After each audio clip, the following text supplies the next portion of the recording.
ஆதி என்னும் பராபரையே அன்பான மனோன்மணியே ஜோதி எனும் பஞ்சகத்தாலே சொற்பெரிய கரிமுகனே தேது நீக்கும் கந்தவளே திருத்துகின்ற குருநாதர்களே 18 சித்தர்களே பண்பான பரமசிவமே ஓதியே ஜோதிடங்கள் உரைப்பதற்கு நாத விந்து வடிவாக நல்ல துணை ஆவீரே.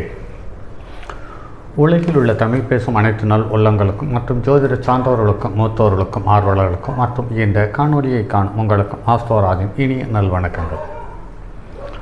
ஜோதிடம், ஆன்மீகம், வாழ்வியல், மருத்துவம் என்ற 4 தலைப்புகளில் தொடர் காணொலிகளாக கொடுத்து வருகிறோம். அந்த வகையில் இன்று ஜோதிடம் சார்ந்த துறையில் மற்றும் ஒரு பதிவு. இது இருதார யோகம், அதாவது 2 மனைவிகளை அல்லது 2 கணவர்களை பெற்றவர்களுடைய ஜாதக அமைப்பில் உள்ள கிரகங்களினுடைய கதிரலைகளினுடைய தாக்கம் எப்படி மாறி மாறி வேலை செய்கிறது, எப்படி குடும்ப உறவுகளை தருகிறது, எப்படி குடும்ப உறவுகளை கெடுக்கிறது என்பது சார்ந்த கேள்விகளுக்கு இந்த பதிவுகள் விடையாக அமையும் என்பதற்காக இந்த பதிவுகளை தந்து கொண்டிருக்கிறோம். இந்த ஜாதகத்தின் மூலம் ஒரு மனிதனையோ அல்லது ஒரு பெண்ணையோ அல்லது ஒரு உயிரையோ நாம் விமர்சனம் செய்யவில்லை. ஒவ்வொரு கிரகங்களும் மனித வாழ்க்கையில் எப்படி சதுரங்க விளையாட்டுக்களை விளையாடி மனிதனுக்கு அவஸ்தையையும் சந்தோஷத்தையும் எப்படி மாறி மாறி தருகிறது என்பது சார்ந்த நிகழ்வுகளை பார்க்கும் பொழுது அதிசயமாக இருக்கிறது. பொதுவாகவே ஒரு ஜாதகத்தில் சனி லக்கினத்தை பார்த்தாலோ அல்லது சனி லக்கினத்தை தொட்டாலோ அல்லது சனி லக்கினத்தில் இருந்தாலோ குடும்ப வாழ்க்கை சற்று ஏற்ற இறக்கமாக அமைந்து விடுகிறது. அதே சமயத்தில் லக்கினத்துக்கு 7க்குரிய கிரகம் வக்கரம் பெற்றாலோ அல்லது லக்னாதிபதி வக்கரம் பெற்றாலோ சற்று கர்ண கடோரமான சூழ்நிலையை தந்துவிடுகிறது. இந்த ஜாதகம் ஒரு ஆண் ஜாதகம். 12/8/1987 ஆண்டு காலை 8 மணிக்கு பிறந்தது. கரூர் பிறப்பு. இந்த ஜாதகத்தில் பாருங்கள் நண்பர்களே, சிம்ம லக்கினம் பூரம் 3ஆம் பாதத்தில் அமர்ந்திருக்கிறது. 21.41 பாகையை பெற்றிருக்கிறது. அடுத்து 2ஆம் இடத்தில் கேது. இது அஸ்த நட்சத்திரம் 1ஆம் பாதத்தில் 11.6 பாகையை பெற்றிருக்கிறது. அது அடுத்து 4ஆம் இடத்தில் சனி வக்ரம் பெற்றிருக்கிறார். அந்த சனி கேட்டை நட்சத்திரத்தில் 2ஆம் பாதத்தில் 21 பாகையை பெற்றிருக்கிறது.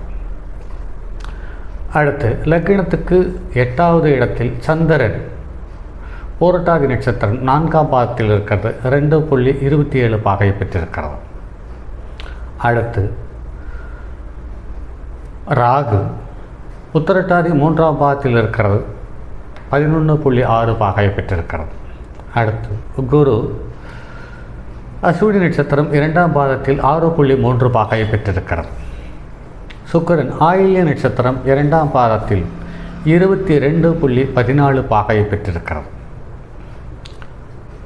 அடுத்து சுக்கிரன் அடுத்து சனி கேட்டை 2ஆம் பாதத்தில் 21 பாகையை பெற்றிருக்கிறது. அடுத்து சூரியன் ஆயில்ய நட்சத்திரம் 3ஆம் பாதத்தில் இருக்கிறது. 25.18 பாகையை பெற்றிருக்கிறது. அடுத்து புதன் பூசம் 4ஆம் பாதத்தில் 16.36 பாகை பெற்றிருக்கிறது. இப்படி ஒவ்வொரு கிரகங்களும் ஒவ்வொரு பாகை பெற்று வலுவாக அமைந்திருக்கிறது. இதில் அதிக பாகை பெற்ற கிரகம் செவ்வாய்.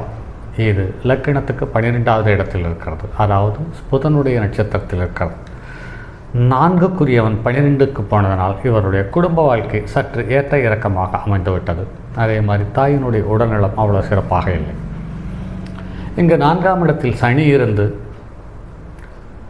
வக்ரம் பெற்றிருந்து 6க்குரியவன் 4ஆம் இடத்தில் இருந்ததனால் தாயினுடைய உடல்நலத்தில் சின்ன சின்ன பாதிப்புகள் நெருக்கடியும் இருந்து கொண்டே இருக்கிறது. பொதுவாகவே கலஸ்தர காரகனான செவ்வாயும் சுக்கிரனும் 3, 6, 8, 12 அமையப்பெற்றவர்களுடைய வாழ்க்கை சற்று பலமான பாதிப்புகளையும் சங்கடங்களையும் சந்தித்து கொண்டிருக்கிறது என்பதை நடைமுறையில் பார்க்கிறோம். இதற்கு லக்னாதிபதியும் 12க்கு போனான். லக்னத்துக்கு 4க்குரிய செவ்வாயும் 12க்கு போனான். லக்னத்துக்கு 3, 10க்குரிய சுக்கிரனும் 12க்கு போனான். அடுத்து லக்னத்துக்கு 2, 11க்குரியவர்களும் 12க்குரியவர்கள் 12ஆம் இடத்துக்கு போனார். ஆக இவருடைய ஜாதகத்தில் வீடு, குடும்பம், பொருளாதாரம், இந்த மூன்றும் பலமான நெருக்கடிகளையும் சங்கடங்களையும் சந்தித்த வண்ணமாக வாழ்ந்து கொண்டிருக்கிறார். ஏற்கனவே கலைத்துறையில் ஆகச்சிறந்த மனிதனாக அடையாளம் காட்டப்பட்ட திரு கமலஹாசனுடைய ஜாதகமும் இந்த சிம்மலக்கணமும் 8ஆம் இடத்தில் சந்திரனும் அமைந்திருக்கப்பட்டவர்கள். அவருடைய ஜாதகம் போலவே இவருடைய ஜாதகம். இவருடைய ஜாதகத்தில் 2 மனைவியும் உயிரோடு இருக்கிறார்கள். முதல் மனைவி பிரிந்து விட்டால் 2வது மனைவி நலமுடன் இருக்கிறார். அவருக்கு ஒரு பெண் குழந்தை என்று சொல்லியிருக்கிறார். பொதுவாகவே சனியும் சந்திரனும் ஒரே தத்துவ ராசியில் இருந்தாலே இவர்களுக்கு புணர்வு யோகம் என்று பெயர். அதாவது நெருப்பு ராசியான மேசம் சிம்மம் தனுசுவில் இருந்தாலும், நிலராசியான ரிஷபம் கன்னி மகரத்தில் இருந்தாலும், காற்று ராசியான மிதுனம் துலாம் கும்பத்தில் இருந்தாலும், நீர் ராசியான கடகம் விருச்சிகம் மீனத்தில் இருந்தாலும், இந்த மூன்று ராசி கட்டங்களில் ஏதாவது ஒன்றில் சனியும் ஏதாவது மற்ற ஒன்றில் சந்திரனும் இருக்க பிறந்தவர்கள் பலமான புணர்வு யோகத்தை பெற்றவர்கள். அந்த வகையில் இவர் கடகமான நீர் ராசியில் செவ்வாய் புதன் சூரியன் சுக்கிரன், அடுத்து நீர் ராசியான விருச்சிகத்தில் சனி வக்ரம், அடுத்த நீர் ராசியான மீனராசியில் சந்திரன் ராகு. லக்கினத்துக்கு 11க்குரியவனுடைய திசையில் 12க்குரியவனுடைய புத்தியில் புதன் திசையில் சந்திர புத்தியில் 2015ஆம் ஆண்டு முதல் திருமணம். அது கிட்டத்தட்ட 3 வருடம் இருந்தது. 3 வருடமாக குழந்தைகள் இல்லை. கணவன் மனைவிகள் அப்போது சர்ச்சைகளும் கருத்து வேறுபாடுகளும் முரண்பாடுகளும் ஆகிறது. அது மறுபடியும் பிரிந்து போனது. அதற்கு பிறகு சில வருடங்கள், அதாவது 4-5 வருடங்கள் கழித்து 2024ஆம் ஆண்டு கேது திசையில் கேது புத்தியில், அதாவது 2-7-11க்குரியவர்கள் தசாபுத்தியை நடத்தும் காலம்.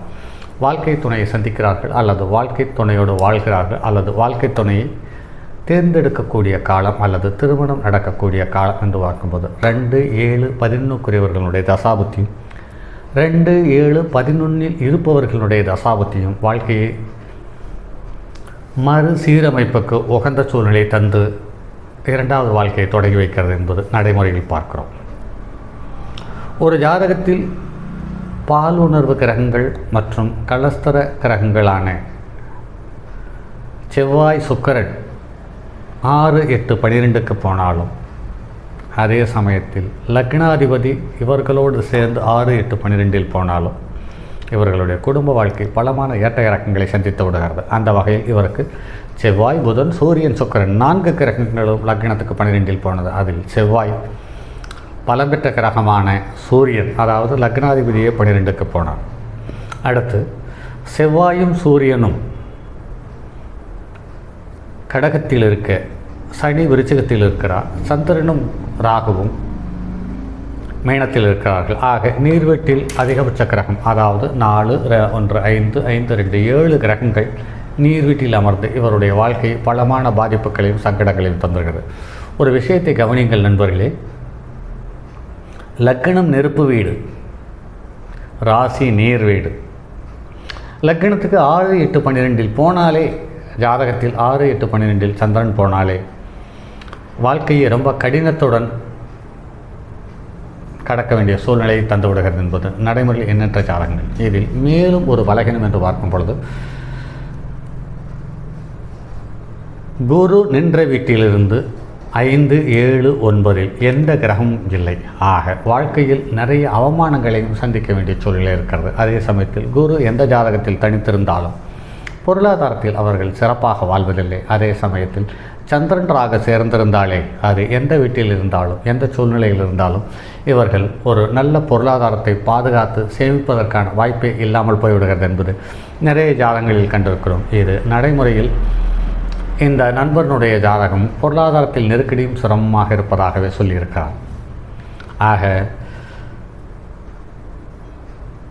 நெருப்பு ராசியில் 1க்கு மேற்பட்ட கிரகங்கள் இருந்தாலும் நீர் ராசியில் ஒன்றுக்கு மேற்பட்ட கிரகங்கள் இருந்தாலும் இவர்கள் ஒருவருக்கொருவர் தொடர்பு படும் பொழுது வாழ்க்கை ரொம்ப கடினமாக கடக்க வேண்டிய சூழ்நிலைக்கு தள்ளப்பட்டு விடுகிறார்கள். ஆக இந்த ஜாதகத்திலேயும் நீர் ராசியில் அதிகமான கிரகங்கள், அதாவது 4, 2, 6, 7 கிரகங்கள் நீர் ராசியில் இருக்கிறது. ஒரே ஒரு கிரகம் மட்டும் நெருப்பு ராசி, மற்ற ஒரு கிரகமும் நிலராசி.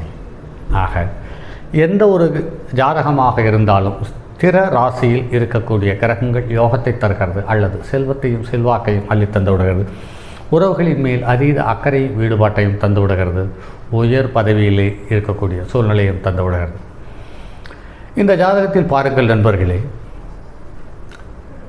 ஸ்திர ராசியில் இருக்கக்கூடிய சனி தசாபுத்தியை நடத்தி முடித்து விட்டார். தற்போது இவருக்கு கிட்டத்தட்ட 40 வயதை தொடங்கப் போகிறது. 39 வயது இப்போ நடப்பில் இருக்கிறது. ஆக குரு திசை முடிஞ்சு, கேது திசை முடிஞ்சு, இப்போ புதன் திசையும் முடிந்து, இப்போ கேது திசை நடப்பில் இருக்கிறது என்பதை கருத்தில் கொள்ளலாம்.